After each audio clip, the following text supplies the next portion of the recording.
Nyt on ainakin vilkkuu toi valitus.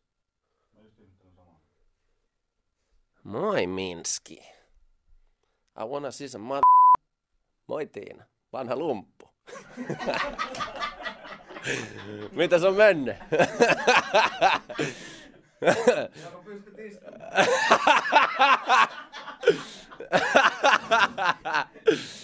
Terve Ilikka. Ilikka. Moro, Ari. Ari, hei, oot sä... Jäbä on Ari. Moi. Moi. Moi Essi. Yksi bonus, pakko vetää Pirkko.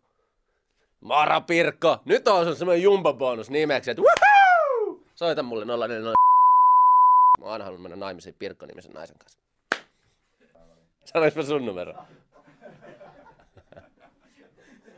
Ai mitä? Eli sä oot vieläkin opiskelija. Kuinka vanha sä oot? 50? Kannattaisiko vähän ottaa niskasta kiinni ja ajatella sitä työelämää? Niin, tehdään se gradukin välillä loppuu. Niin, eikä vaan asua siellä saakeli äiteen helmoissa kotona, sen lihapatojen ääressä. Niin, mistä paitsi mua ärsyttää, kun mäkin haluan käydä teidän äiteen helmoissa ja sä oot siellä koko ajan. Eiku siis sä, mun piti puhua niin. sulle. Eli tää klippi tuli oikeaan osoitteeseen. Ei, säkin oot ihan opiskelija. Monta vuotta sä oot ollut ammattikorkeat kirjailla. Onko 12 vuotta? Ei nyt loppu.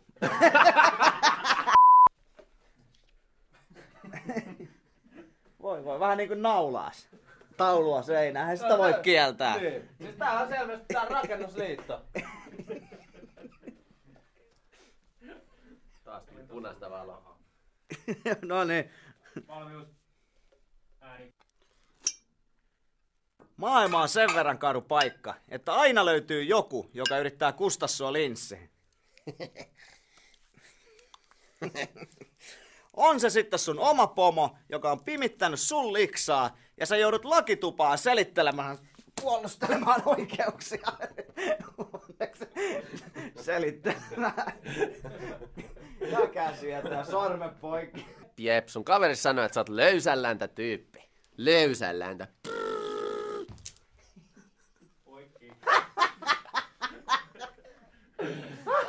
Ai, Valmius. kyllä me tiedettiin, että ne kuuntelee. Kyllä me tiedettiin.